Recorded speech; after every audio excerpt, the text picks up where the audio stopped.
on YouTube in 3, 2, 1, and I'm live. I'm alive. Amazing. Good. So, hi to all of you. I see 60 people on YouTube and 60 and counting in the Zoom room. Yes, Bukai, we will get to that, to CQRS. It's on the road.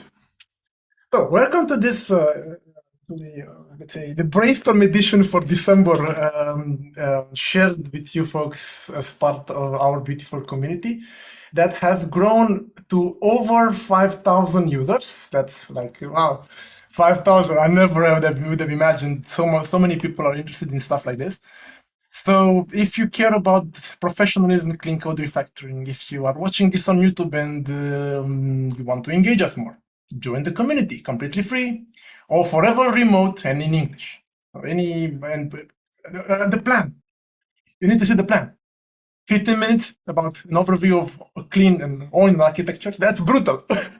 It takes many people months to understand what goes on in there. I will review it in 15 minutes. I warned you in the meeting prep that this is not an easy talk. This is about, I assume you know stuff already. And then 15 or more minutes vertical slicing, and then modular monolith, an alternative to microservices that is that gains more and more traction in many of my clients. I've seen it. I'm like, and then it's 1 hour for 1 hour for Q&A.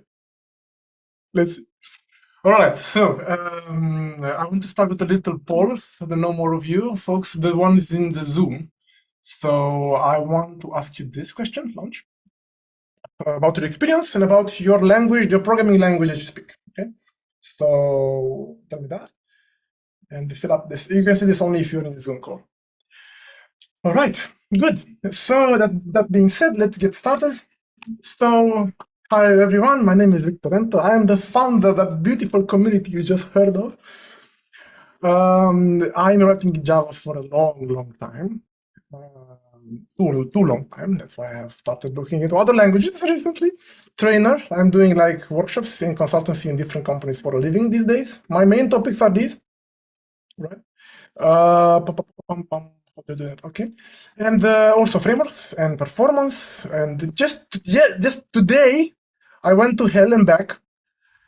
I just finished the workshop on reactive programming. Yeah, 2 days of hell. Also secure coding, and I'm doing these conferences and meetups wherever I can. Today here, this is happening. Golang, excellent. Right, and I also have this YouTube channel that I am uploading these things on. Done. So you've done the poll. I don't hear the audio, not from my side, sorry. And poll, share results. So what do we have in the room here?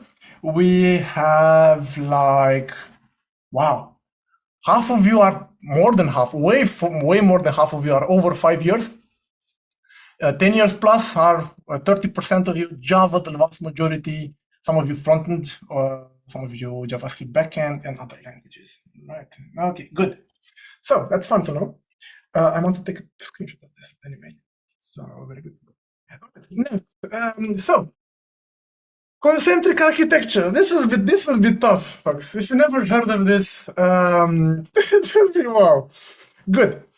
Yes, it's recorded and it's streamed and will be available just after we finish. It's already online on YouTube. It will be there. It will remain there later. Good. So without further ado, let's have a look at this beautiful onion architecture. In brutal words, what are we talking about? We have this domain. That domain-driven design taught us that we need to keep safe, surrounded by an application layer that is responsible for implementing the individual use cases of our application. Not necessarily strictly domain, but more inclined towards serving the needs of the users, right? Application services live there. We have the dreaded user interface or the API calls. If you are building a microservice or an API, it's just, your REST controllers over there. Infrastructure through which we call the outside world, and the persistence that saves and retrieves the data from our database. Fun, good. Right, now, the flow control goes like this. Presentation would call application, most commonly the application called domain. The domain will might need some infrastructure, or maybe the application needs some infrastructure or some persistence. The quintessential rule of the onion or any concentric architecture is that the outer layers depend on inner layers. I've talked in a lot of details about stuff like that in other presentations, but the point here is that if this were a module, this module depends on the application module, and then the application module depends on the domain, right? This is very, very important. If you ever want to go from the domain outside to call some API of another system, then you are not allowed to directly see the class in the infrastructure, but instead you will define yourself an interface in here, implement it outside, and then when you want to call through it, basically this is how it looks. You have an interface in the inner circle implemented outside with a class sitting in a module outside that you don't know of. This is called dependency inversion principle. You should know this already, right? And now through injection, I can just inject the only implementation of the interface that I have in my class path in as an interface dependency into an application service, for example, or into a domain service in some occasions. Good. That's one very important rule. The inner circles are not aware of the outer circle, although they can call it. They can call it. They can invoke it. They are still in control of calling it, but they don't see that code. Another very important characteristic of an onion is that the persistence concern was traditionally considered to be evil, and you should be decoupling it from your code. This is big. This is very big.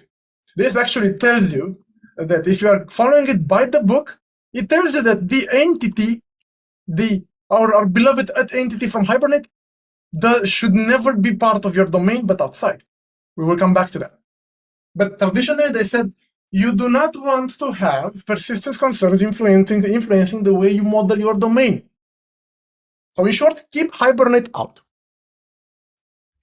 That usually means people that took this by the book means, do you know what they did? They created an object over here that would mirror the object they had in the domain. One-to-one most of the time, 90% of the time is identical. And they are just copy-pasting fields from here to there and vice versa every time. Because this entity that we talked about should never be part of your domain. This is very big. This causes a lot of pain and frustration. One of the main sources of pain in onion architecture is this decision to isolate your domain from the persistence. I'll come back to that. Let's see if I can stick to the time.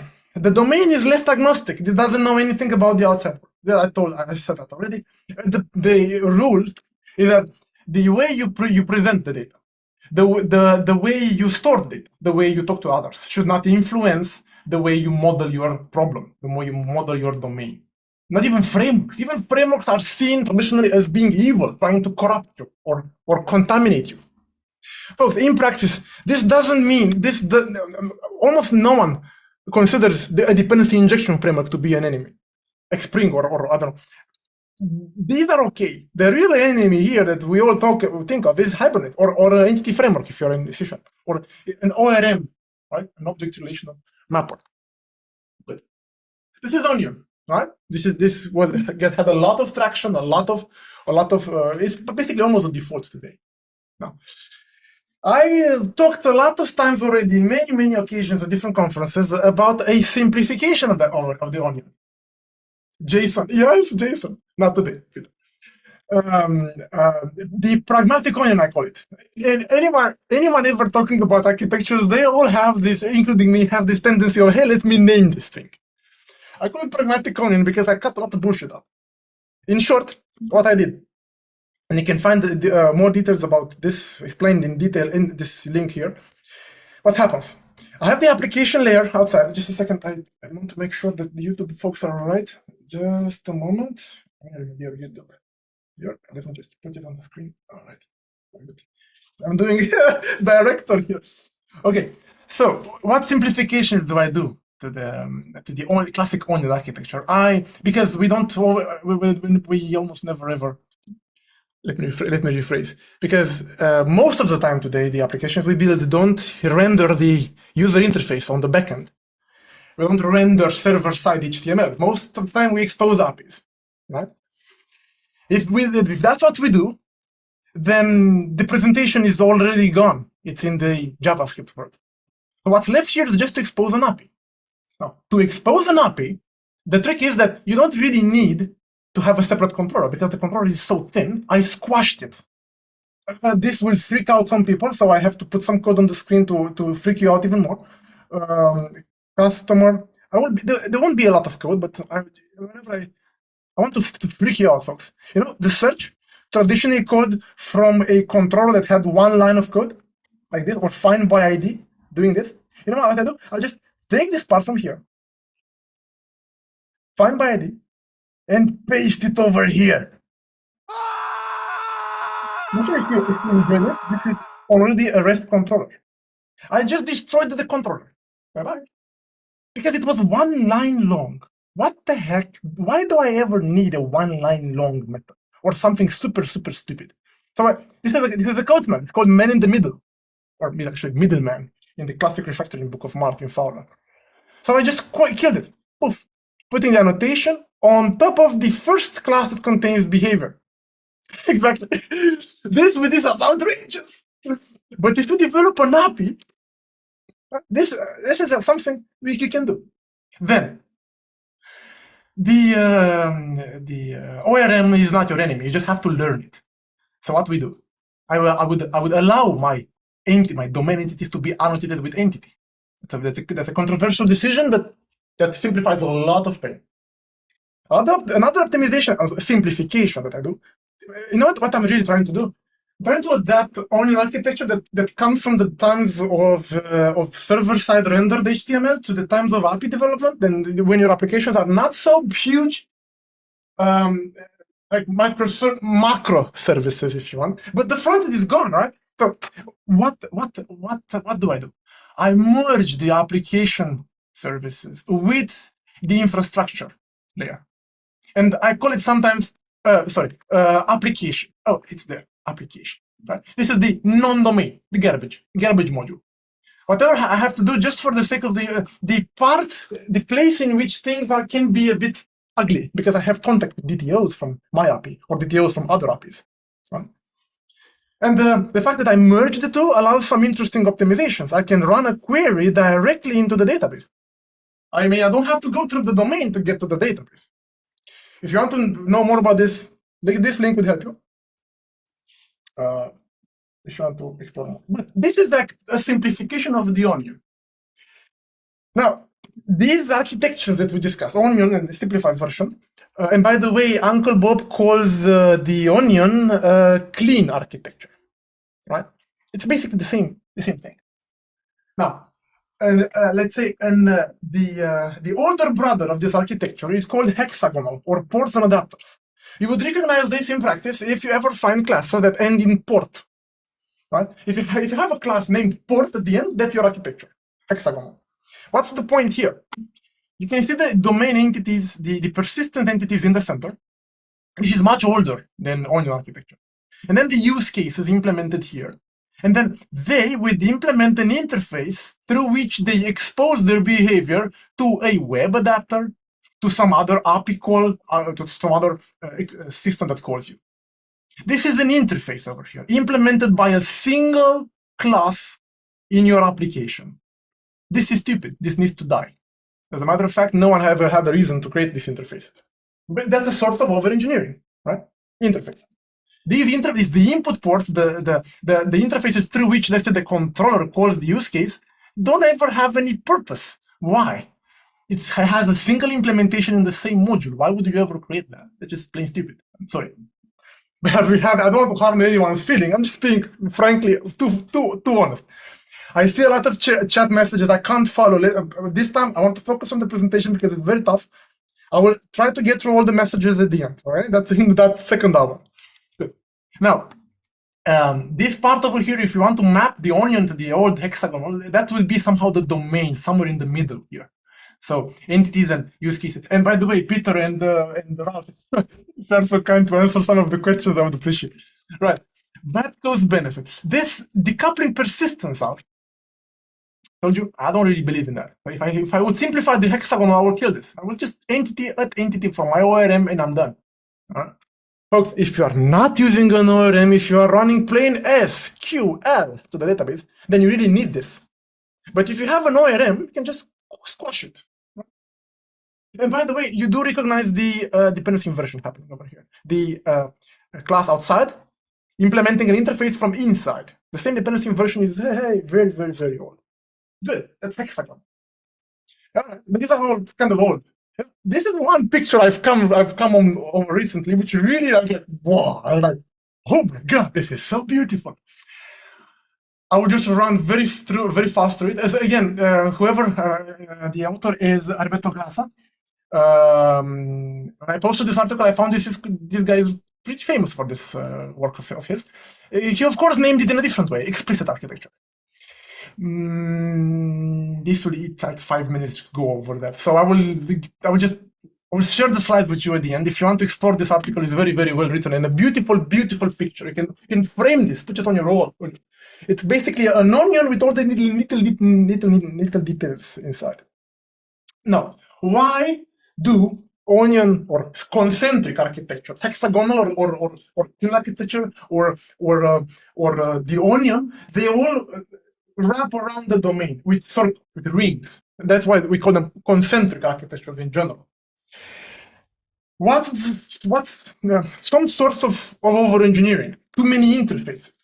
Now, what do I mean by that? If you remember the interfaces in hexagonal, that interface had a single implementation in the same module. It wasn't supposed to do any dependency inversion, implementing it outside. The one in the front, I mean. This is just plain stupid, right? I have to delete it. But then, in general, you could hear this. Any layer must expose and consume only interfaces. This is wrong. The only reason to create an interface is when you have an interface with multiple implementations, and then you juggle them. Or if you keep an interface in an inner circle or in one module, and you implement it from another external module, the implementation. If you don't do any of these, I'm sorry, but the interface has to die. Second point, mandated layers, like Peter was telling us before we started. Having to go through a controller to get to an application service, to get to a domain service, to get to a repository. This is completely stupid.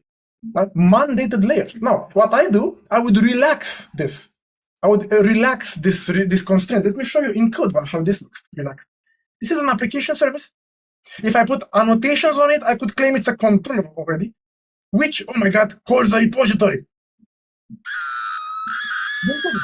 A controller calls, oh my god. If you don't have anything to do on the path there, why go to 3 layers? By the way, this has a name. This over here is called relaxed layers. When you're allowed to bypass some layers, I never went through a domain service, you see? Application service, boom, repository. Why? Because I didn't have anything to write intelligent in the domain service. That's the same reason why I'm tempted to squash today controllers with application service. Why not? Right? Let's keep on track. Next problem. Tests full of mocks. Full of mocks. What's the problem with that? If you have so many layers mandated, some layers will be left stupid. You want to see a stupid layer just appearing in front of you? I will tell you. I will show you. Imagine you have I don't have the code prepared, but customer service. Imagine you have this customer domain service. Customer service, right? Which is a service and everything, right? And this customer service, I will inject over here. Customer service, like this. And then in the customer service, I will put a method that looks exactly like this, through which I have to go to get to the database. This is just plain stupid, right? Private final customer search repository. You get the point, like this. And here, I will just go to the customer service to get the same place I went before. It's a useless hole. This search over here is just stupid. Right? Doesn't serve any purpose. So I will kill this. I will destroy this. This doesn't have to be there. But if you had it in place, next question that any reasonable team would ask, should I test it? Ooh la la. Test it to do what? To call search? That would take 7 lines of code with one mock. Just to test what? Nothing, basically. So This is when your test tries to tell you that you are slicing too much, that you have a code smell, basically. The tests are hitting you back, telling you, no, this is stupid test. Other test more, like the whole story end to end, through the application service down to the repository, or maybe kill the layer. Right? Separate domain from persistence. Tough one. I told you this is one source of terrible pain for teams that choose this. They would create a customer model that is their domain model object, and then a customer entity, which is the ORM class that is mapped to the table. This is a source of a great pain. But I would only recommend this if your database is very old, or legacy, or out of your control, or somehow shared with other teams. That weird scenario. Or if you have 700 tables. Right. Application layer. I've seen recently, that's the beauty of my job, that I get to see all sorts of ideas every week. I work with different teams. I saw some teams saying that application services should have their own data structures, their own DTOs, separate from the one that I expose on the rest, separate from my domain model. So if I can take advantage of this diagram over here, besides the DTOs that come from my API, be separate from the domain objects, we have yet another set of structures over here to which I map to and from. This is just nonsense. Why? Why would you ever do that? As a matter of fact, there is one reason. It only makes sense if your use case is exposed by two channels. Example, via REST and gRPC. Then it starts to make sense, because you don't want to couple your use case, the implementation of your application service to either REST objects nor protobuf things. So what would you do? Create another set of objects, but only if you do that, only if you ever expose the same behavior over the two channels. Like one is the Kafka message coming in, one is REST post. If you do that, it might make sense to create another structure to which then you map both of the channels. Otherwise, domain must never depend on anything outside. Like a CTO kept telling me in one of my past talks, never say never. That's the idea, the most important idea of the domain of the concentric architectures, right? But sometimes I've heard recently several examples of cases in which it was very hard for me to say no. What you could do, that's a bold decision, not entirely sure myself, is you could stop using separate modules to organize your code, but instead go for a tool that would check that the code on one side does not depend on the code on the other side. By the way, if you want to have a look at this code that I'm looking at right now, I will copy the link in the Zoom chat and I'll paste it at the end in the meeting on the meetup.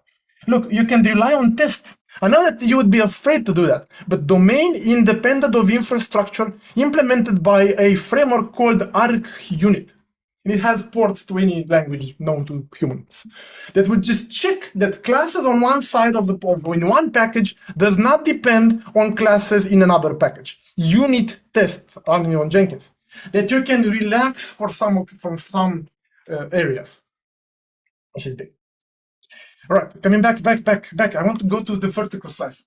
The only problem that really doesn't have any fix, honestly, is that all of the concentric architecture, they assume you are concentric around the domain, around the core, a single core.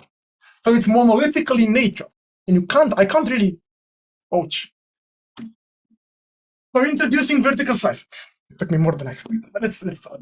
Vertical slicing, what does it say? It all starts from the idea that whenever you will have to change a use case, you will have to hunt down and change things in many layers in many places. Some stuff in the repository, some stuff in the application service, and the idea is very simple: to group the code by axis of changes. You should see that you are changing the use case. Why not group the entire code around the use cases you have? Okay. What do you mean?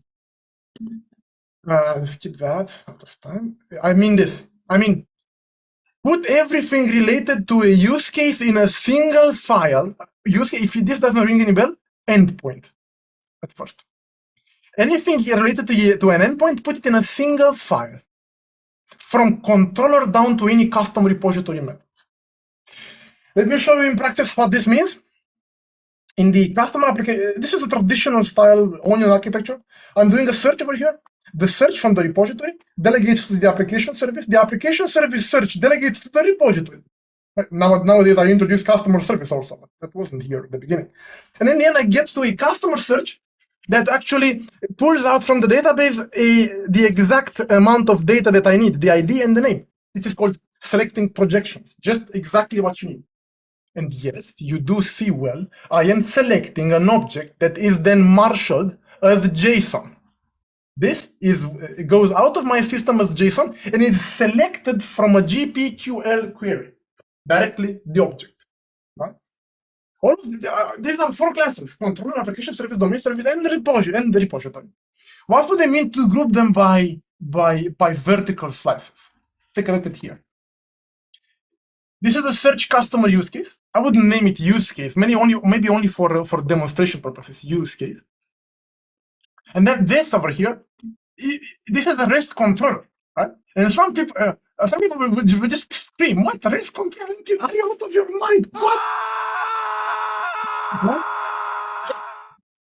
But then you look at this. It has a single method inside which can take the criteria, the search criteria. Please mind here the private word. You see that? That's a private DTO going in and a private DTO going out. Isn't that cute? No one else can see these classes, but Jackson works.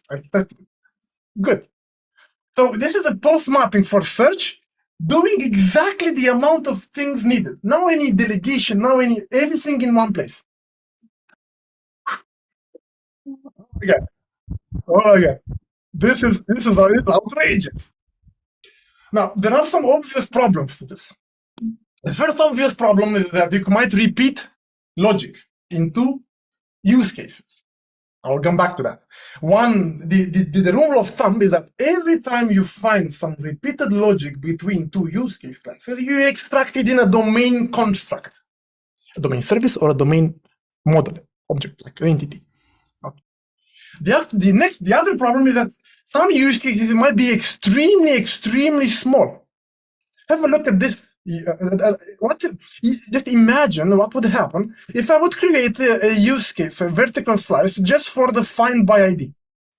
This is all the code I ever need to do the find by ID. Like 7 lines of code. What is this? Do I want a class so small? If I have classes so small, I might end up with too many classes like this, super small. So some use cases are just brain dead simple. Do they deserve a class?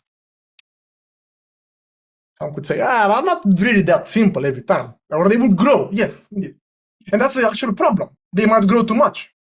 So, you see, there is this idea that the more rules you put on people, the less they create, the less creative they think.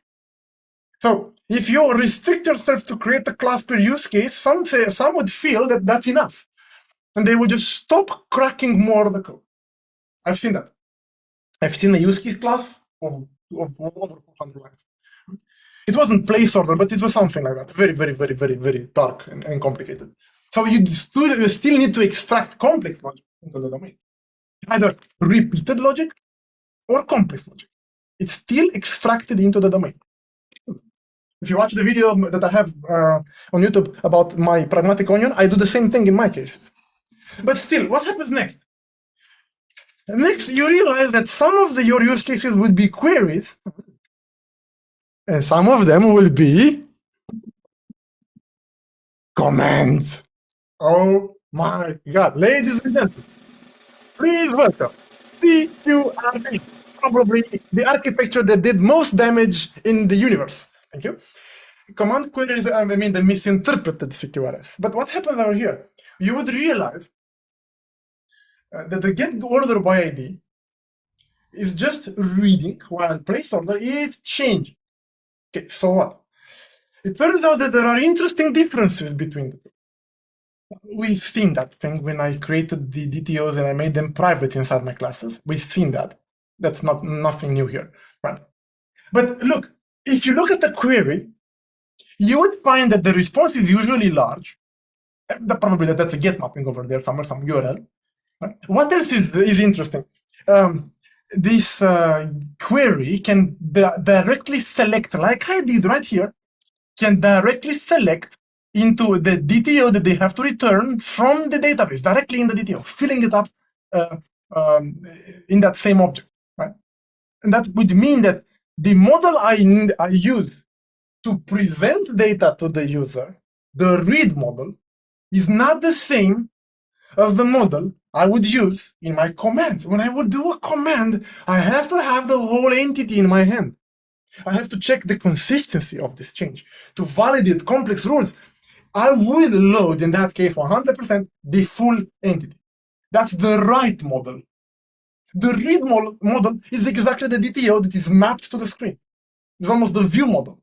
That's it. That's your read model.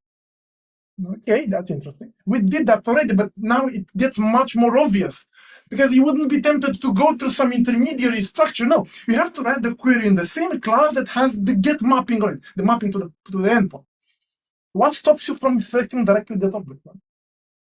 Or you can do whatever they want in that query. You can do raw SQL. I don't know, maybe even.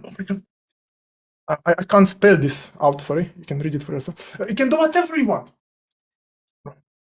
Now, if there are two use cases that read, two queries that share the same logic, that's the perfect place to extract something out. A util, if you have extension classes in your language, use that to reduce duplication. Obvious. Right? Even IntelliJ will tell you, repeated code, what are you doing? We're in 2022, almost 2023, and you are copy-pasting logic. Are you nuts? Okay. Command. This is where it gets dark, because the commands are not so simple. Query, what can you do? Query that, fetch that over the network. That's it. Here's the DTO, oh, that's a query. A command gets much more dark.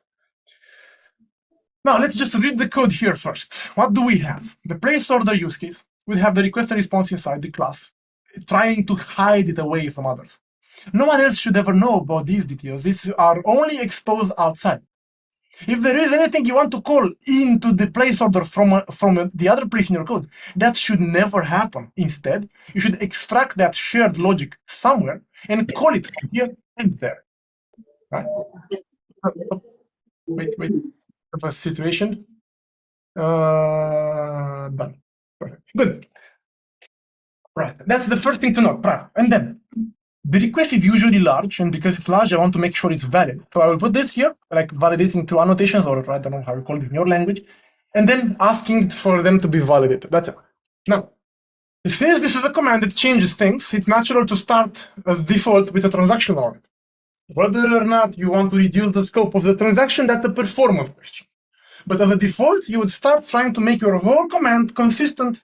All the changes you do should be acid, right? Good.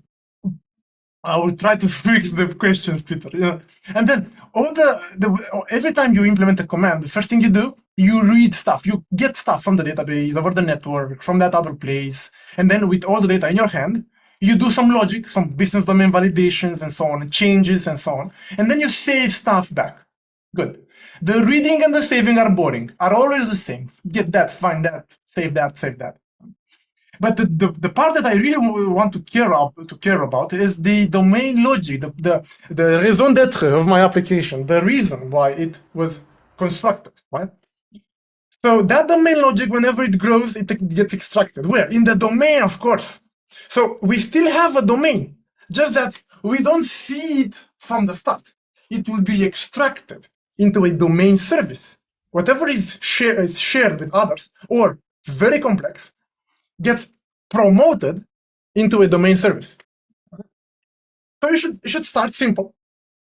Be aware that this would grow enormously if you don't take measures. So don't panic and come back to the old refactoring. And whenever you see logic growing in here, the first thing to do probably is to just take it out in a separate method next to it. And then if that is still too large, make a class, maybe a domain service, like I said, And maybe even then try to move the method you had into the domain entity. Oh my God. Any domain-driven practitioner in the house? In the entity to put a behavior inside, right? So you would keep pushing domain logic into the data structure, technically, the domain data structures, the domain model, and the domain service. Fun. So what happens? If you look at the classical layers horizontally and vertical slicing like this, what we have is that we extract like shared stuff in a domain service, or stuff that grew big in domain services, or objects, domain model, domain like a customer, like offer, like product. All right?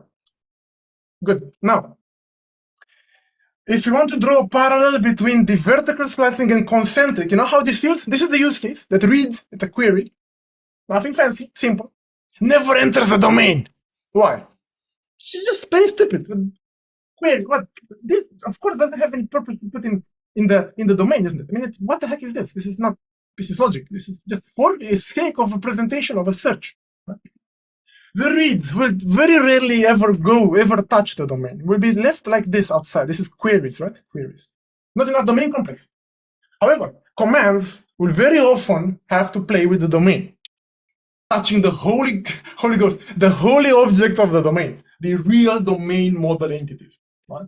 Loading them completely, checking validity, pushing behavior inside the domain object.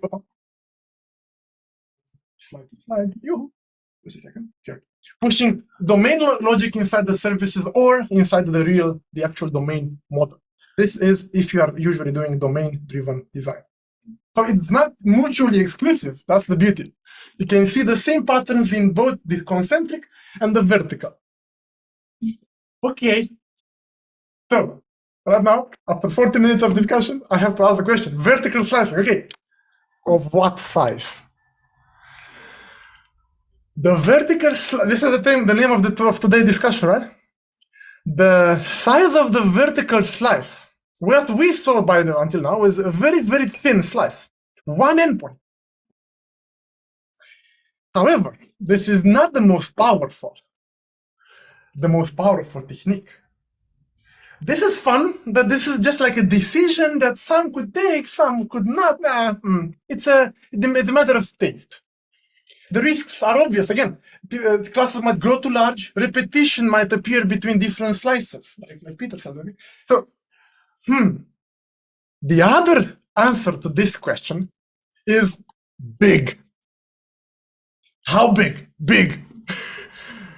Wait, you aren't helping. Look, how about shipping, catalog, invoice? This is big. This is 35,000 lines. 20,000 lines of code. 15,000 lines. This is not just the use case. This is like 100 classes, like 50 classes. So what am I talking about here? These are bounded contexts. These are areas of business. Okay. If I show you this picture, most of you will say, microservices. So most of you would be already sharpening their axe. I'm going to cut it. Once you are able to slice that thing out, it's child play to just take it out and put it in another service. Child play until you get to resilience problems, retries, load balancing, cache validation, Kubernetes shit. Child play. But then there is another option on the table today. Modular monolith. In short, Modulith, which gains more and more traction. It starts from the idea that every such large slice could match a team. Remember the dream. One team of 2 pizza that is mapped to a domain area, to a bounded context, living happily ever after with the 2 or 1 business analyst that look after them. A perfect team, the most efficient team. A team in their own world solving their problem, not a 17, not a team of 15 people, not a team of 1 developer. No, 3, 4, 5 developers with 1 BA having a nice discussion one day. This is the ideal. Serverless, tough. I will go to that. It's hard because I will ask you at the end to ask again these questions providing the context because I would lose the context. Now, why aren't they any layered in here? Because each module, if you slice it vertically, will then be free to choose their own internal architectures. Some of them might use one layer, others might choose to use vertical slicing, others might choose to use, oh my god, even sourcing. That would be really wild, but yeah, why not? Once you have modules, right? Modules, you can take decisions about internal architectures. You get freedom, independence between the teams. So you get the dream, right? You understand? One team here, one team here. That's just wow. Okay, how do we get there? Now this is fun. I believe that the large code base will not suffer that much from external coupling, but more of internal. What's that? Scope creep, domain model dilution, when the scope of your problem becomes unclear because you keep solving related problems over and over again, and it gets the project bigger and bigger and bigger and bigger. It's not fun. Okay, so how do we avoid going there? Now, this is probably the most complicated problem in modern architectures. How do we find the boundaries of our microservices? Modules. I'm sorry. But it's kind of, I will just sketch here. This could take 2 hours at least. I'm asked this question extremely often. The bad news is that I don't have a silver bullet for you. But I will tell you one way to go there. One way you could go there. Let's start with just names. What names? Package names. What do you mean? Imagine you have over here a standardly named packages, controller, service, entity. I bet if I open, if you are developing backend applications, and if I open your application, I bet half of you at least have names like this of your packages. Right. Okay. By grouping classes by technical layers. Right. Now, look what will happen one day. The classes could become so many that you could feel of grouping them again under entity to named order and product. Like, because there are so many classes, let's group them by the concept that they belong to. Pay attention, I'm going to push you in a pitfall. Grouping classes by the concept to which they relate. Okay, sounds reasonable. And then you do the same for services. Of course, repositories come along and so on. And one day, one guy, they propose, instead of having service order, why not having order service? Let me put the animation, the beautiful. I have a problem with my performance of my machine for some reason. Again, get very heated in here. I don't know why. Perhaps because of your thoughts. All right. So the point is to group the code by the concept to which they belong, the ordering part, the product part. By the way, swapping these two packages and starting at the first level with the domain area that you are talking about is called the screaming architecture by Uncle Bob. It's when you group your classes to represent the domain thing you're trying to solve, not just the technical. I don't need to know it's a service or rep. I can just look at the annotations or the class names. So I care more about grouping code by the domain area. Okay. And of course, we all dream that we could break it into microservices or modules and live happily ever after in different teams. Ooh.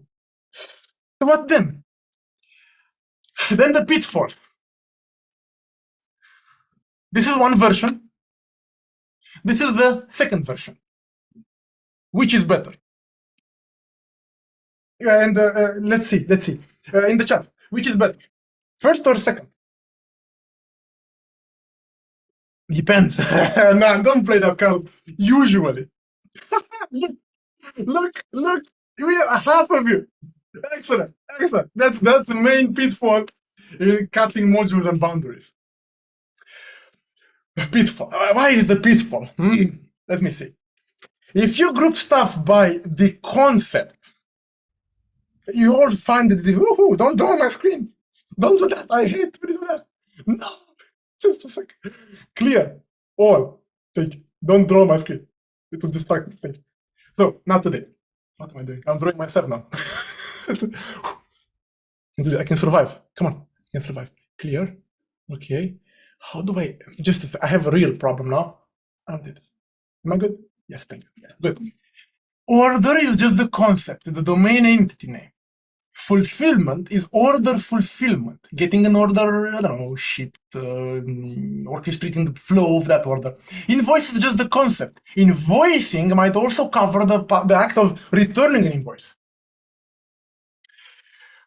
Or doing a, how do you call that? A storno, I think it's called, right? Storno invoice, like when you get the money back to the guy.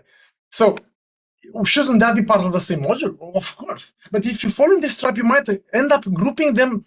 You might actually have the storno invoice in another module. Then what will happen? There will be a hell lot of coupling between these two. A lot of coupling, much coupling. That will prove you that this slice was not correctly performed. So you don't want to group things by, I know it's easier. That's why, exactly, capability. The first pitfall you fall in, the main pitfall, is you group things by the concepts to which you believe stuff relates to. The noun, not the feature. The set of features, the capability, as you all say. Right? The group of business capability, what it does for business, why is it valuable for the business, how does it earn money for my business? What does it bring value to the customers, right? So there to cut out the first one. But again, there are occasions in which first also would work. But it's kind of, you get better slices if you focus not on the concept, but more on the business capabilities. Otherwise, you might get to, like I had 2 weeks ago a discussion with a friend of mine that said, hey, you know what? We have like 40 modules, super tiny, calling themselves like madness. Why? Depending on each other a lot. Why? Because there are so many. That's the pitfall, the fallacy of nano services. If you break the code in too many modules or microservices, like 20, 40, 60, right? And if your team has 12 developers working on 40 microservices, something would go wrong. The local complexity of each microservice or module would be indeed very low. But if you look at the overall complexity to orchestrate the whole madness, it will explode. This is one very good article I would recommend you read, who tells in more details about this problem. Very good. So the fact that happens is that on one side you have to balance the local complexity of one piece versus the global complexity of putting all the pieces together. In the end, you have to build a system, not just a microservice. The whole ecosystem might be insanely complicated to orchestrate, to mix and match. Conway's law, yes. If my mouse just got lost, have really. Yes, thank you. So you need to find out ways to break complexity down. You have to find out ways to break complexity down, but without cutting a boundary in such a way that you cross that boundary 20 times. Right? So when you group all your classes in those packages, fulfillment, invoicing, look at how many times you cross the boundary. If you see like insanely a lot of coupling going on, you might have tried to cut the wrong boundary. Do I have to explain why you would thank yourself if you went for modules and not microservices? Just think of it. How hard it is to merge back to modules compared to how hard it is to squash back to microservices, right? Wow. Many people today are squashing back microservices. Read the article.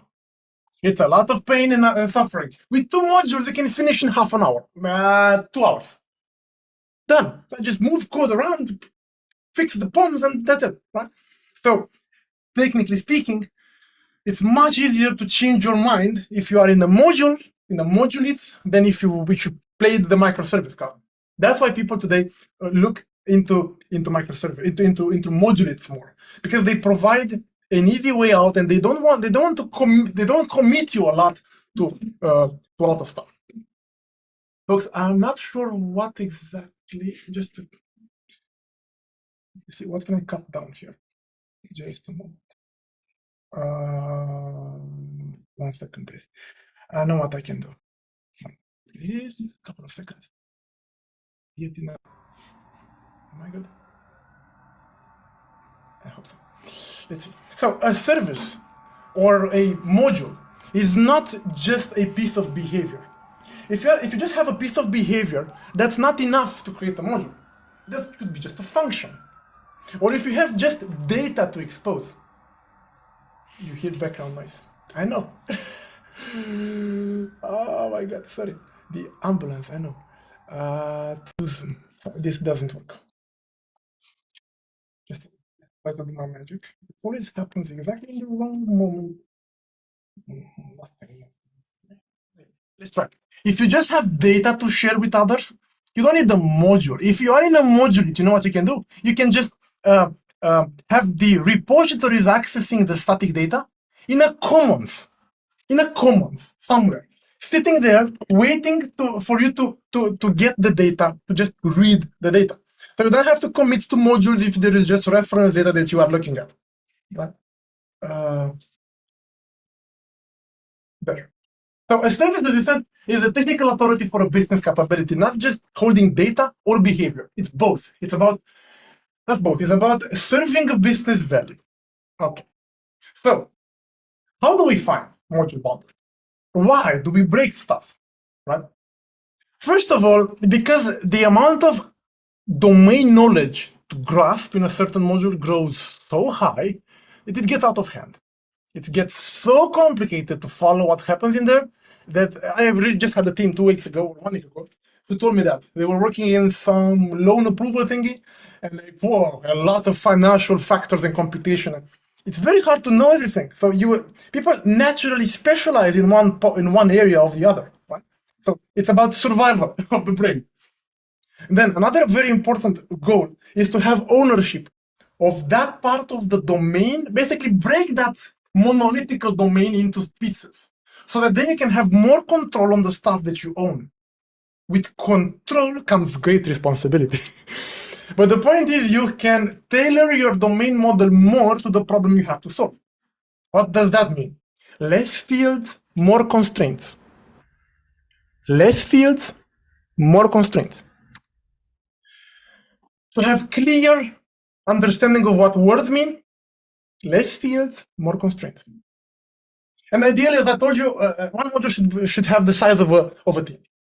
Just like microservices should have, but some people really got them wrong. And anyway, so, and again, Conway is in the chat, so it can't miss in such a discussion. We need to align your modules, if possible, with the teams of business analysts, departments that you serve with different areas in your code, if your application is that big. And then, of course, if the module has a good set of responsibilities, and there are some hints, I won't read them, you can pause the video and watch it yourself after. Good. So imagine we found some boundaries. We said, okay, let's cut here. What happens next? You need to decouple them. And here are some tactics I want to share with you that I've seen applied successfully by some of my clients to survive the monolith. Several of them were e-shops. And they grew successful. I mean, dirty. I mean, any big ball of mud is a successful monolith, basically. Otherwise, it wouldn't have grown this big, right? So here it is. Even if you don't have a monolith in your closet, you still have this decision. You want to prove something. You want to develop some new features, and you always have a decision: should I go with a monolith or 3 microservices? And I have many clients that have opted out of microservices, have said, no, I don't want to pay that price. Let me build a monolith. It's much faster to build a monolith, to do the same thing if you start from scratch, of course. But we know what happens next. This one grows big. And it kills us with its complexity and accidental coupling. So either of these paths you are, either if you are in a monolith or if you are starting with microservices, at some point you want to cut out stuff. And if you are playing if you have a legacy big ball of mud in your apartment, in your closet, then the discussion is very, very fun with the business. The discussion would be like this: hey, business, I want to rewrite your monolith. This is fun. This is gonna be fun. Hey, let me have a phone call. Where's my let me call the business. Yo, business, I have a proposition to you. And now we're getting slower and slower every week, yeah, with shipping features, yeah, and we have weird bugs we cannot explain, yeah, shameful bugs. I have a proposition. Why don't we leave us 1 year to not ship you any feature, and then you have to respecify every behavior in your application to rewrite the freaking code base. If we would succeed, yeah, of course, we have a very high chance of success according to studies. So yeah, 1 year, no features. What do you think will happen, right? You don't want to hear the continuation of this discussion. You better not even propose that. It's actually a bad idea. So there are basically two large strategies to adopt. Strangler fig, you Google that if you didn't know. The general idea, I'm running out of time, I need to skip some stuff. The main idea here is that in front of the old monolith, you put a little proxy that routes any new feature you develop to a new shiny microservice. Not in scope for today. If you want to cut out the real kernel of complexity in the center of your large legacy big ball of mud, then that's not an option. I'm sorry, it will not work. You have to take progressive steps to break it down into some slices, somehow modules. And then, if that slicing went okay and your coupling is decent, you can decide to play the microservice card, right? So, okay, you have a boundary, you think is the right one, what do you do next? The first thing you need to do, so I'm talking about next, migrating from a big ball of mud, from a large legacy monolith, into a Modulith. The first step is, of course, to cut domain entities. To cut the link, just a second, technical issues. Trying to click the slide. Come on, slide. Thank you. Yes, good. You have to unlink domain entities. What does that mean? If product and order are two objects in two modules, by the way, the names are bad, but yeah, order line has a link to the product. Object link. Oh my God, object link. It should never work. I mean, I'm copying the most sacred things in both of my modules. Never do that, of course. So what do? We stop it. What do you do next? There are a couple of options.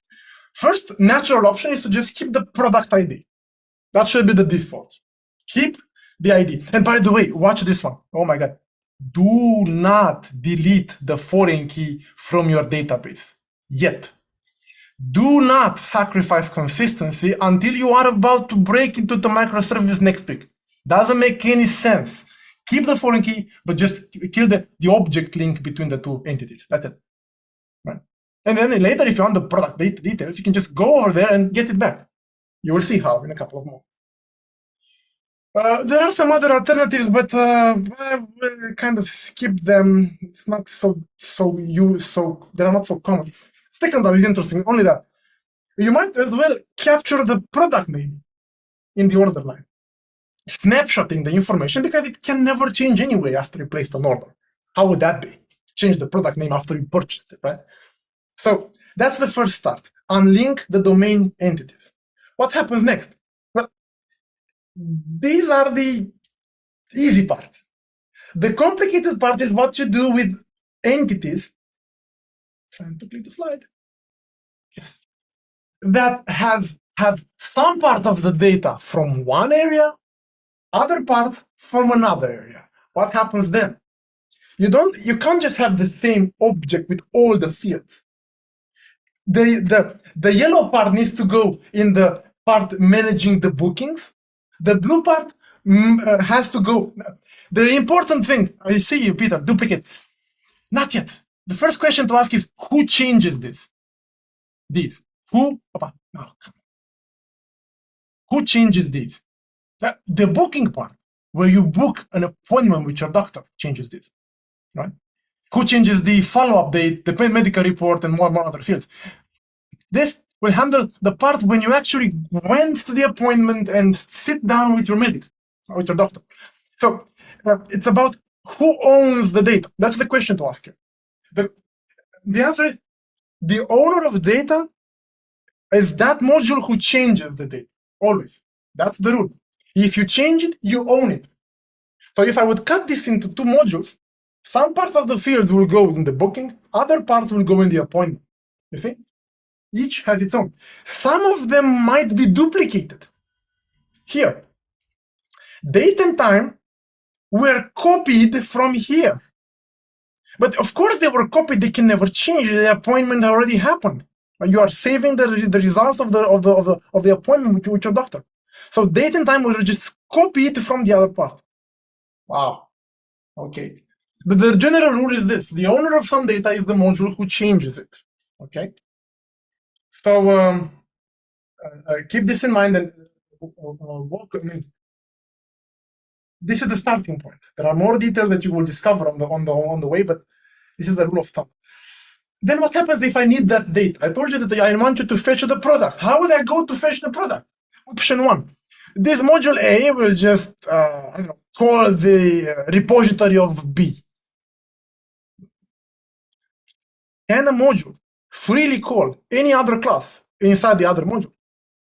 That would defeat all the purpose. The purpose is to decouple the two modules apart, to have a different team here and a different team here. So tell you what to do. You would create an internal API in each of the modules, and you will have the other modules only calling the B module through the gate, through the door, through the internal API. Door sounds like backdoor. Right? Internal communication channel between A and B. A only calls through the door, and then B implements that behavior. Of course, the objects moving from B to A, B can never return the actual product, the entity, to A. That would leak out its central domain. So it will map that entity into a data decoupling object. I have to coin a new term, right? Data decoupling object, not a data transfer. Doesn't transfer over any network. It's just decoupling purposes. Anyway, that data decoupling object goes to A, and A doesn't see anything else than the door of B. Never enters the actual module. How you do that depends. Many strategies, but yeah. Next thing that happens, they are different from DTO. Next thing that happens is that you would have two modules calling each other. Folks, I, as usual, ran out of time, but I will keep talking for it. I approximate about 8-10 more minutes, and then we'll run through all the lovely chat messages you sent and review them each one. So prepare to rephrase your question if you can, please. Cyclic dependencies. A calls B, B calls A. If both of the modules need to call the other, they have to know of each other. Ouch. If you ever try to put them in different Maven modules or Gradle modules, that will fail the build. You cannot have cycles in the build. So what do we do? Who depends on what? What's the next stage, next step? To be honest, when the first thing that happens when you have a cyclic dependency like this is to ask the question, why do I have that cyclic dependency? So let's read this. Do I have a lot of coupling between the two modules? If I have, I might have got the boundary wrong. I might have to rethink what fits where. Do I have to reuse some technical, infrastructural things? So if A calls B, a part of B, just to call some utility, I think it's natural. You can just take the utility, put it in a commons, and have A and B calling that. Right? We'll see that in the next slide. Are any existing monolithical clients? What do I mean? If you have a large big ball of mud with a huge server-side rendered monolithical frontend or a huge Angular application with 150 screens, you can't just kill the frontend on the way. You have to preserve the API. Or if your monolith is used by 30 other systems, very critical, you can't just orchestrate the change. You need to preserve the API. Is that your scenario, or are you free to break the API as a part? Or did you find a way to break the API as a part and go maybe towards a micro frontend direction? That's again a strategical decision. Are modules allowed to expose external APIs, or should they all be consumed through this monolithic API? These are questions. These are questions to ask before you decide what to do with the cyclic dependency, because it gets very fun. This is I have like 3 more slides, and then we're done. There are 6 ways to work around cyclic dependencies. I wonder if you can find any other than this. The first one is to have extracted from each module another little module that just contains their door, their internal API. Exactly, Edward. You got it. That's it. That's a very common scenario and a target architecture for many monoliths. To each be able to consume whatever they want, that would grant each team independence of one another. There is no single orchestrator, central point telling each what to do.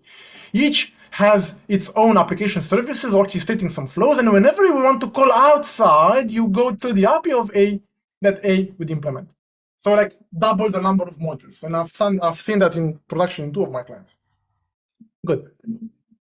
The second option is to have an event going back from B to A. Okay, this is big. Whenever you say the event word, people are like, whoa, event, huh? Yoy. It comes with a very high price in terms of it's hard to maintain the code, much harder than before. Events firing back, and then, yo, where did that call go? It's not very fun, not the first go-to, definitely. But if you find that module B just wants to let A know that something fun happened, so A can react to that, events are quite natural. When would you know that? If you see that B calls A but doesn't expect any result back, and just several times to let A react to some change, you could go to events. You can do an in-memory event bus, like event listener in Spring, to just fire an event from B to A. Very simple. And that would also protect B from knowing about A. Which is more precious to the domain, B or A? If B is the rule engine to compute some, I don't know, credit factors critical for the business, you might want to decouple B from knowing about the auditing part. Just audit out. I just want to fire an event, don't know about A. So the cyclic dependency will just broken down. And the event would live in the door of B. Very good question. In the door of B is the event. It's B's stuff. So A will depend on that event, and the event will be listened to A by A. Very, very easy to do in practice, right? No, you don't need. You just have in the same B an area, like a package, which will contain the door to call B, and the data decoupling objects, and the events that will be fired back to whoever is interested. I don't need a separate API module. That's the point. You don't need this. It's a decision. To be or not to be. Dependency inversion, that's a new one. You have B declaring an interface that A implements. Wow, what? Dependency inversion. Again, A would implement an interface so that B can call A without knowing who it calls. It's the same thing as the adapter interface thing in the beginning. The same idea. Again, B gets protected from knowing about A. B dictates what it wants. A has to implement the needs of B. It's not fair. We favor B in this scenario. Next, please. Keep a monolithical API, a facade. If you have a very large website already, or many clients, you need to freeze the API, that could be your friend. You leave that controller thingy, API thingy, in the orchestrator, and you just tell A and B what to do. So A and B do not have to know of each other, maybe. Push commands down, that's the easier. You have some utility thingy, put it down. But not only utilities, maybe even stupid reference data, country, audit, stuff that like repeat data, stuff that you never read but just write, or technical thingy, infrastructural thingy that each of you need. Right? Common. I know common is bad in general, but if you keep an eye on it, it could be very cool. There is also another option. Always merge them back. Because you might have cut the wrong boundary. That's it. You might have cut the wrong boundary, and they don't have to be separate. If you have 20 calls going one way between and 40 calls going backward, something is wrong. And you can always revert back to safety. So what is the concept of a module in general? A module can take calls. A module, those calls can be queries or commands. Okay. A module can listen to events and also fire its own events.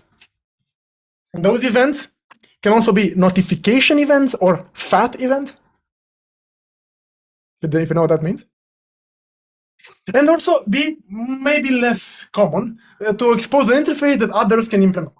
Not as common, definitely. Using OOP, Kung Fu to inject the dependency back. So what's the point? Why Modulith? The point is to take baby steps to cut the big ball of mud, the large code base, into smaller modules. And you are always about to stop and undo whenever you feel like.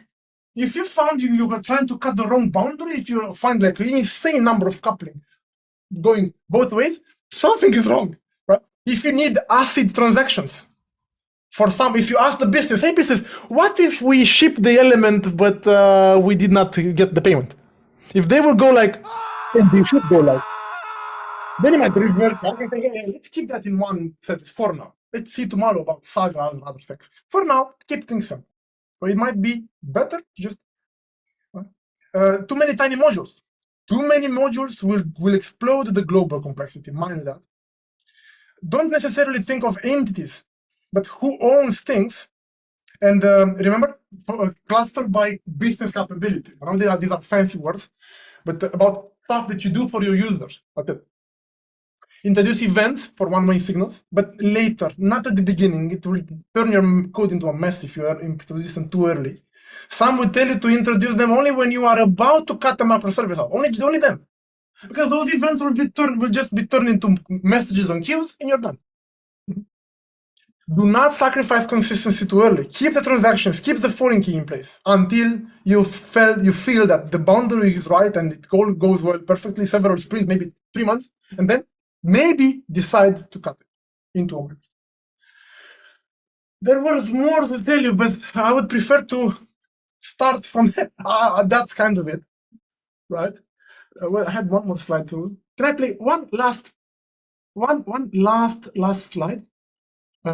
It's so beautiful. I just made it yesterday. I want to show it to you. It took me 1 hour. You cannot suspect how much stupid work is behind this slide. Come on, play. Yes. A and B, last slide. And then we'll take the questions. So we want to cut it between them. What do? First stage is to create a door through which they can call each other, right? So that will be the next step, calling them or throwing events through doors, like events back to A. Right?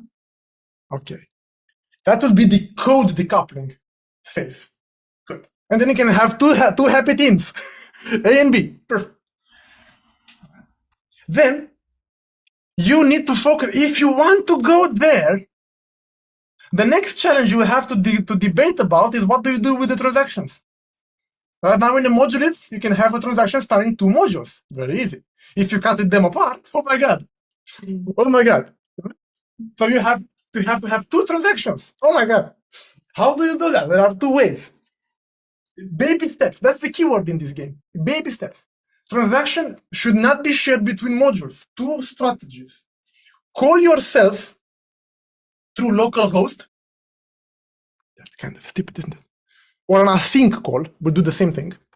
Or fire your events using transactional enlistment, making sure that your events are dispatched after the commit of the first transaction. Some would ask, why would you do that? Because I want to have a taste of eventual consistency before I commit to microservices. When you do that, you just killed transactions. Congratulations. Next comes the database. Foreign key and replication.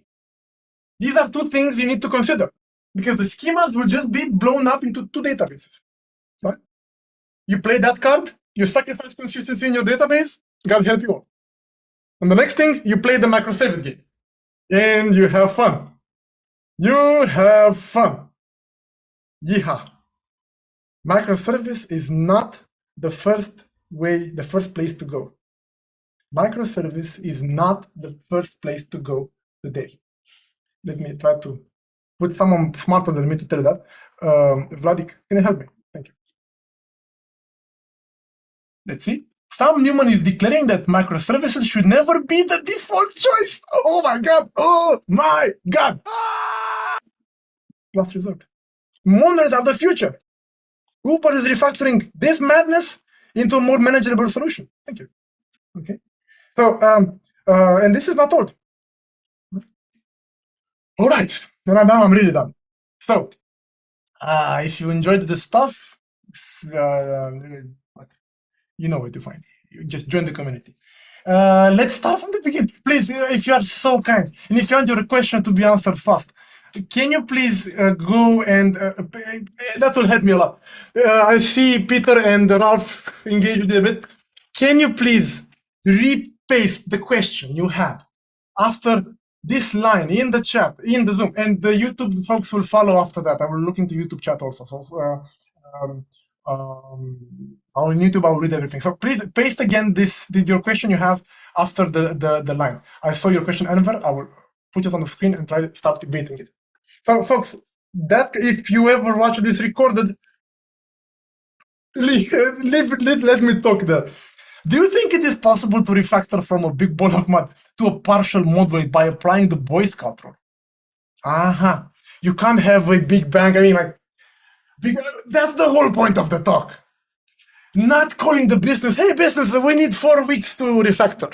You want to avoid the phone call. You know the answer. Huh? So the steps I showed you can be progressive. So again, let's recap. You take the code, you cluster this by how you suspect, where you suspect is the biggest complexity, trying to cut that apart. Then try to snap that complexity to some business capability, ideally matching the organization boundaries, the business analyst teams, and so on. Then what? Then you look how much coupling you have between those packages. Yeah, right. And then you wonder, did I cut it right? Maybe some need to be merged. Maybe some can be broken down even more. Next step would be and that we can do progressively, slowly. Let me show you something fun.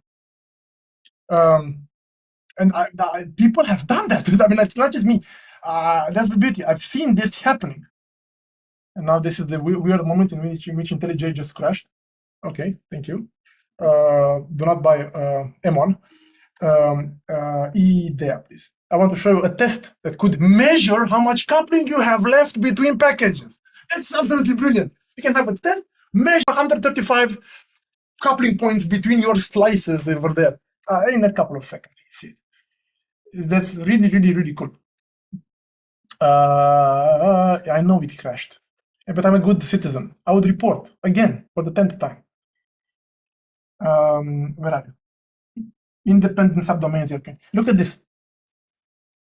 Slices that go under this package, whatever other like shipping, invoicing, whatever, should not depend on each other. How many violations do I have? 123, so help me God. And then every sprint, when you are able to decouple it a bit, you decrease it. Decrease it. Decrease it. Decrease it. Decrease it. And then one day, zero. And everyone is up in the cloud. Yeah. Which means that your coupling points would just went away. Besides the dependencies to the commons package, module package, and to the gates, to the internal APIs of each other. And that's still, you can do that under the radar. Every sprint. Yes, so the answer is, I truly believe that, yes, you will still need at least a weekend to big bang the Maven modules. That's, or at least maybe try it at the end of a sprint, see how it feels, and then again, iterate. Try to learn from your mistakes, and you would need a lovely weekend spent with your friends to actually do the whole breakdown and cut into modules one day. But most of the work can be done under the radar. Do you really need the focus to achieve that? Aha, interesting. Does it hurt? Does it hurt? Do you have any problem in your current project? You're just trying to learn something new. If you're just trying to play, write your own sandbox application or contribute to open source. If it hurts, if you ship slow, if it physically hurts you to have bugs that you did not know about in code very wild and you did not know what the hell is there, then my advice is to pay the price and start exploring this idea. Right? And I've seen a monolith broken down in 12 microservices. It was a very successful eShop from the Netherlands, broken down into pieces, right?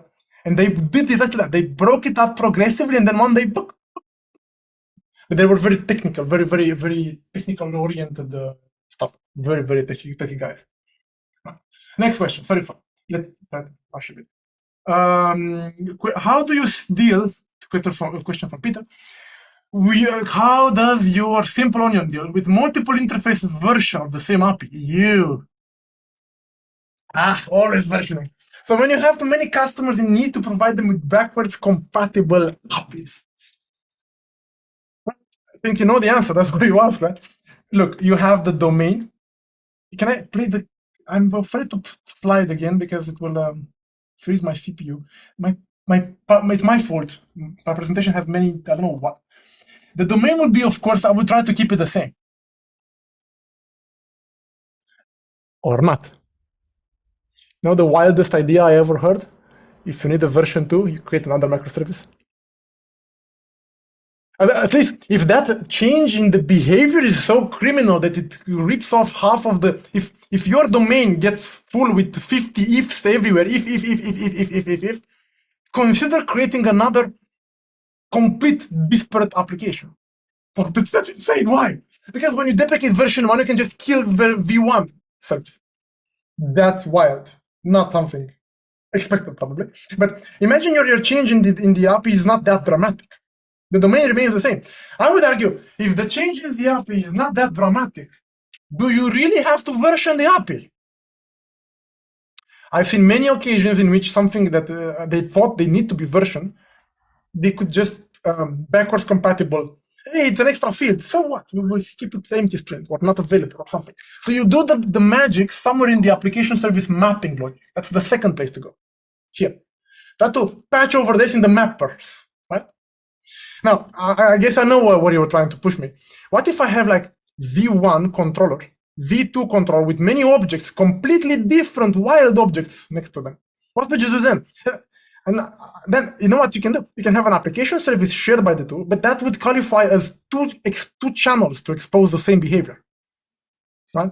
And you will play that card. You will say, hey, you know, that endpoint, that use case can be consumed with either these objects or these objects. So I would maybe create a new kind of structure in here specific to the application services. That's the stuff that I don't want, that I don't like, to which I can map both V1 and V2.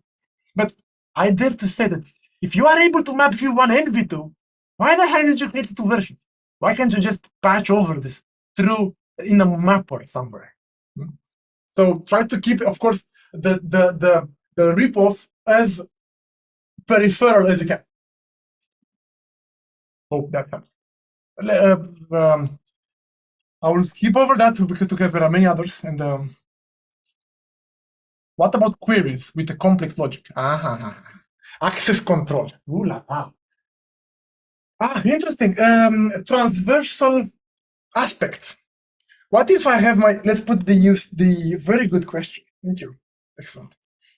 You know, this is what I do these meetings because of these questions of yours. Brilliant. What if I have some transversal things going on in everything?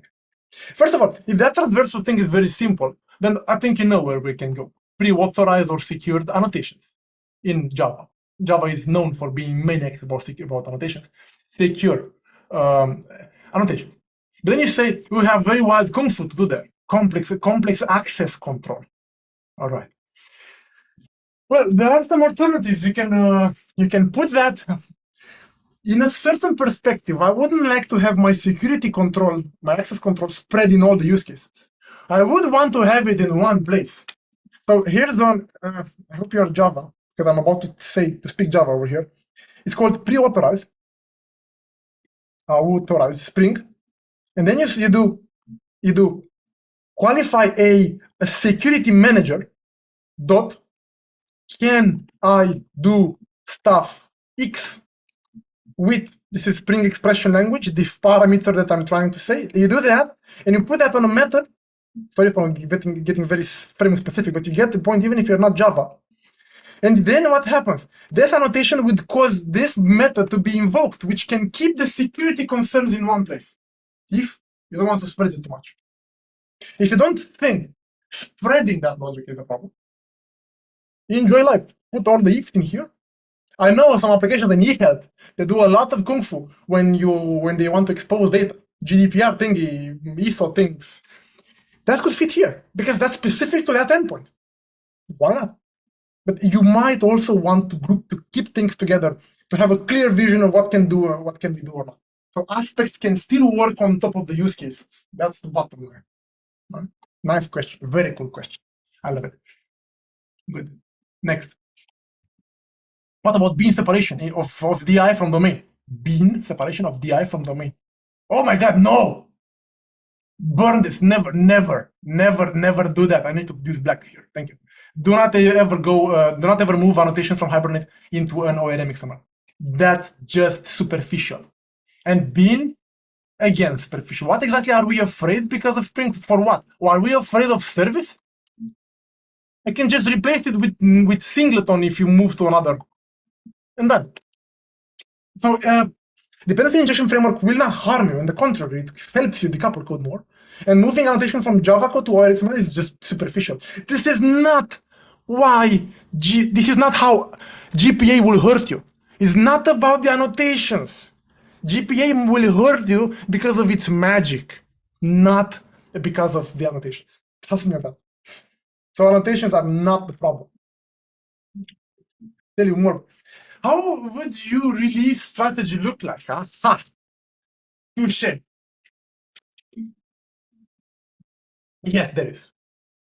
There is a bit of friction. There is a bit of friction when you want to do a release, and there are like 40 people, 30 people involved developing stuff. You do have to. 1 month ago, I think, 1 month? Yeah, November. I worked with a team that released a modular monolith every week. I was like, what? They invested enormously into optimizing their pipeline. It was a piece of art. You can imagine 30 developers on the same code base. They did their best to optimize that pipeline. It was insane. It was building in parallel, running stuff on Docker, like a kung fu thing. And it was building like 15 minutes the whole code base. It's impossible. How can you build 200,000 lines of code in 15 minutes and test everything? So if you invest enough, magic things can happen. There are many, many tricks. But yes, in terms of humans, it is a problem to orchestrate that release. But I want to say that it is possible to release a monolith every week. What more can you want? Right? But I do tend to see moduliths in places in which independent deployability is not super important. In domains that are complex and big, not little things that you do for social engineering thingy or no. Real complex, e-health, loans, credit rates, or stuff like that, energy stuff, not simple problem. Let's see. What if you wanted to create a thin client job containing all your model? This would be needed for services consuming, yeah. So the only question is related to the vertical slicing. I see what you mean. You are connecting to the idea that the features should keep their DTOs private. Just between you and me, this is a bit paranoia, isn't it?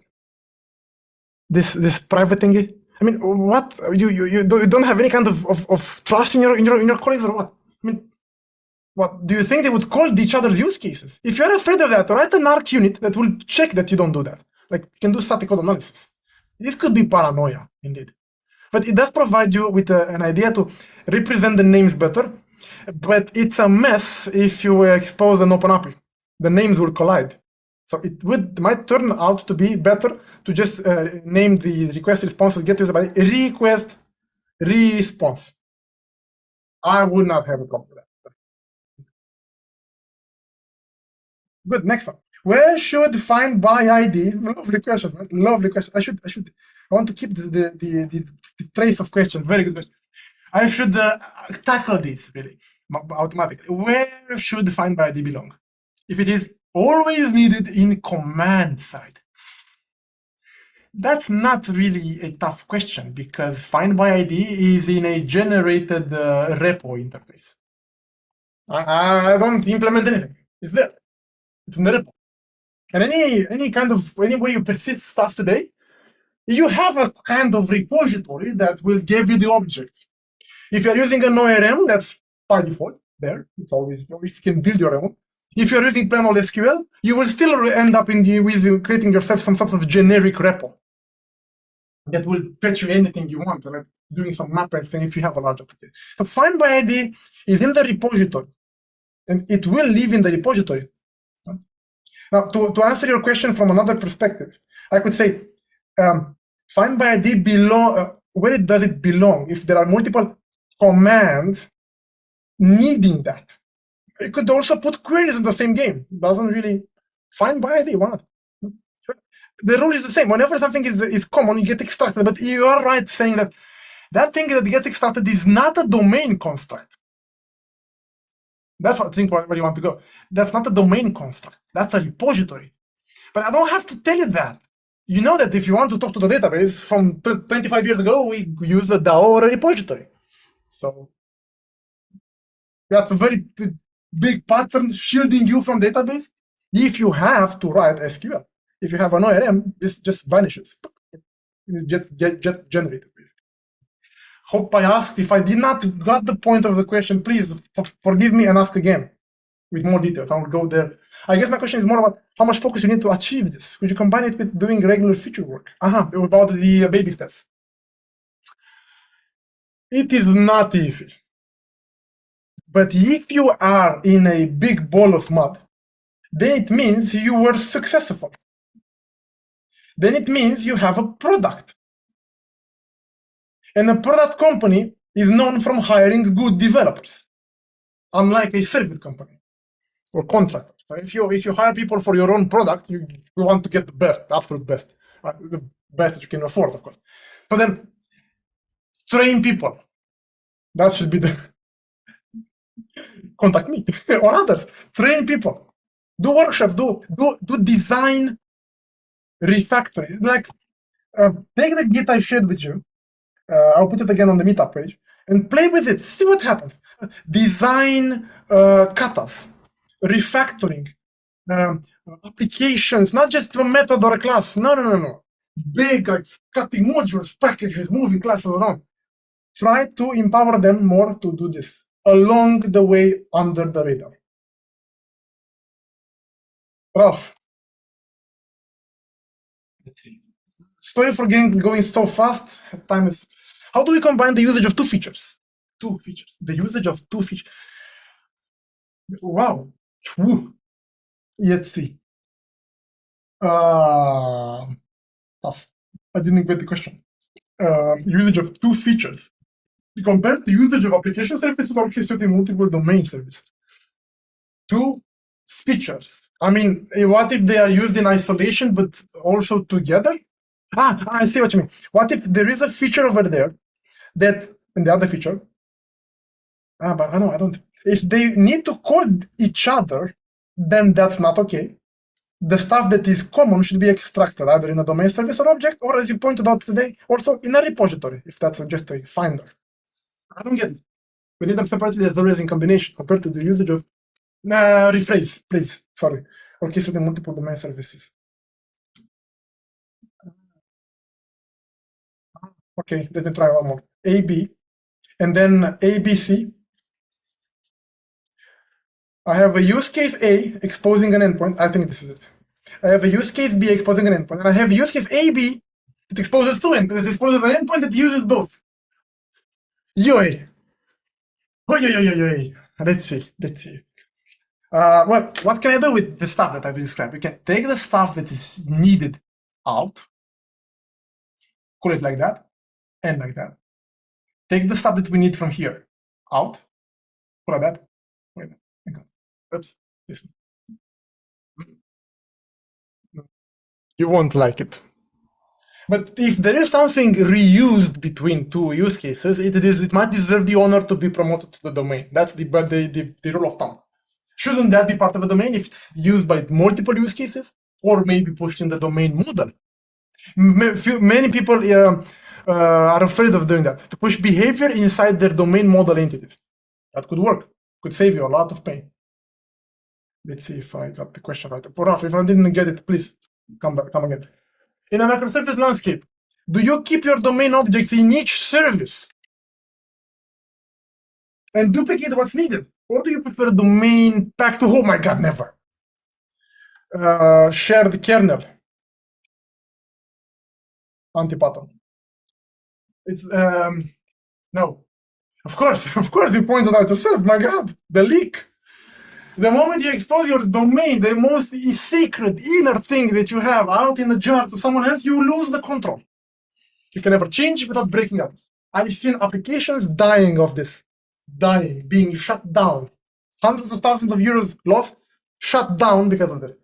So don't try to refrain as much as possible to do that. Your domain would freeze. It will just turn into a big ball of mud with Nope. Duplicate what's needed. The actual existence of microservices proved that separating complexity is better than than avoiding duplication. So in other words, to duplicate is not as bad as keeping high level of coupling in the same code base. Okay? Break stuff up, even if that's if that means a bit of duplication. That's the point. Like, it's been I was joking when I said 60 minutes, but it's like you are still 100 people in total, and what if the cut between module A and B is not good, and some things from A should be in B, and vice versa? Aha! Now you're talking. That's a good one, Octavian.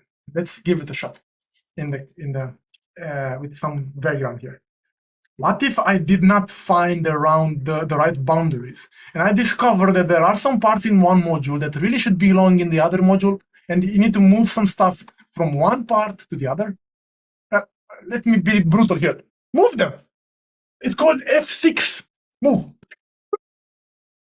It takes, if there are two teams around this module, each has its own team, you need a bit of orchestration between them, of course, but that's a matter of hours, not days. On the contrast, if you have these in microservices, that's a matter of weeks to orchestrate moving of some responsibility from one. Happy changes. Oh my God. It's a lot more easy to rethink your responsibilities in Modulith. So, but again, single responsibility principle, finding the right responsibilities and identifying them, it's probably the most complicated problem in computer science. So how exactly do you cut? What is important? What are the responsibilities of the code? If you have a breakthrough, a moment of an epiphany, oh, I realized, move it. Or maybe explore it. You know what I could do? I could read all the tests, all the unit tests, and in 4 hours, one Friday afternoon when no one thinks, and you should not release on Friday, then you take the modules, we sit it together with the two teams, and we just try to do it, see what happens. And after 3 or 4 hours, we conclude, yes or no. And then if we agree, baby steps in 2 or 3 sprints, we try to move it back to the stuff. The exploration. I've seen, so exploratory refactoring. This is missing from our practice. We just run to meet the deadlines, of course. Do a little bit of nail polishing, I mean, a clean code thingy. But big refactoring, exploring it, I really think we should do much more of this. The real hardcore refactoring of the model responsibility. Let's see what you mean here. Once again, combining all layers in a single file has a big impact on testing. Of course, it's harder to abstract from database. It could even lead to integration tests only. And is that bad? Even when you said it yourself. All right. We discussed that. Let's see. Spotify. Smart guys. Hey, testing pyramid. Hey, the honeycomb. What is this? Testing of microservices. Ooh, is it different than testing a monolith? Yes. Do you see the proportion? Do you want to put names in here for Spring, guys? Spring Boot test? For those of you not Java, it means starting the app in a sandbox environment. If you don't have these capabilities of Spring, in a Docker, for example, and firing against it, surrounded by, as you said, test containers and wire mocks, or any kind of mocking the JSON responses. This is the majority. The majority of the tests should be here. Only occasionally should we rely to implementation unit tests. Integration test could become the norm to start testing a microservice. In the monolith is much harder because there is a lot of complexity that you need to unit test. And just integration thing and end-to-end. So Hexagon versus the... It's too short. I know this deserves to be debated much more. But it does push you into a place in which you test the whole story. And if you are able to test it, the whole story, black box end-to-end, then that's a success. So how would I test this? I will put, I don't even need to call it this through the REST controller, to the REST app. I could just call the method with some tricks. I could call the method and see everything working, putting behind the test container like a database in a Docker, right? And playing the game with the real database. So I believe that's a good trend. Relying as a default to unit testing in microservices, unit testing as the first go-to in microservices might be wrong. Let's not put too many words here, not 100%. Testing the whole story, trying to test the whole story might be better. If there is too much complexity, of course, you rely to unit test. Otherwise, in a monorepo, okay. Some things, generic enums, are used. By the way, monorepo, folks, is a, how do we define that? It's a infrastructural thing that allows you to build modules in a more efficient way, like multiple teams pushing and working on the same monorepo, Git, like sliced Git. And there are some tools to support that. Generic enums are used in multiple apps and layers. Yes, they are. Generic enums, of course. DTOs, DB document, perfect. What is the best place to define commons? Oh my God, shared. Yes, shared. We have invoicing. We didn't get to code, but if you, we can dive commercial part. We can dive much more into this if we do a workshop of one full day. With all the coding and everything. Shared, invoicing, I don't know, fulfillment. You know, the stuff that you're asking for are here. Just my enum, my shared enum. Why not? Let's see what we say. You thought of that. Util. Yeah, some fun. And the domain layer also, okay. And that's a boundary we don't want to cross, isn't it? We have our domain who points to these enums. UI. Okay? Okay, and that's bad, right? What is an enum in the end? It's a taxonomy, it's a classification. It's a list of strings. Restricted, blah, blah, blah. Is this arrow really bad?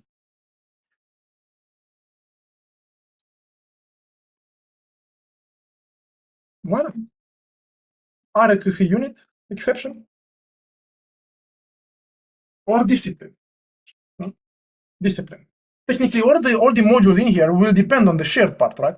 Anyway, so you can just really use it, but just, yeah, I don't see really a problem of reusing an enum. I don't see a problem reusing domain logic put in shared, right? But some classification or some method to send an email or to uppercase a string, I don't care. Source of truth. Source of truth in the shared. Right? That's any change in there should be orchestrated everywhere. That's far easier than the price to pay if you were in microservices. Then you have to really orchestrate a lot of changes in many systems if you add one more enum value. No. That should be in a shared. If it's shared across modules, in a shared, you cannot really ever kill shared. I mean, the price to kill the shared is too high. I mean, to do what? Take this from here and paste it here and here? Not fun. I don't like that. I'm sorry. It's just a useless inconsistent point to no. Patterns which are directed specifically of untangling a monolith. I want to find one of those myself, Enver. So please, I beg you, if you find one, let me know. I know what I would look for. I would look for try to look at the Spring Pet Shop, Pet Clinic. the Spring demo application, which is maintained by the Pivotal team. I wonder, wouldn't that be able to crack into verticals or something? It's pretty good shape, but you can play on some code which is pretty complex already.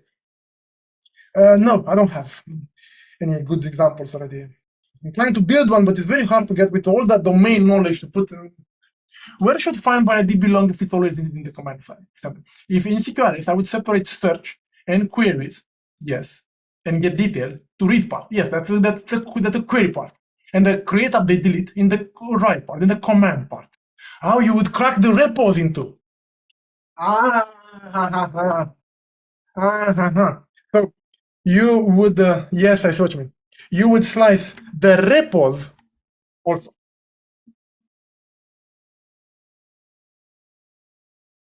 Are you Java? If you are Java, don't. Instead, pragmatically speaking,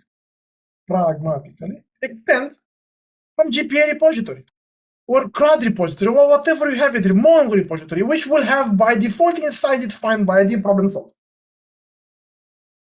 If you are not using ONORM or if you are not Java, then probably you would create such a base repository that would contain that find by ID, and you would extend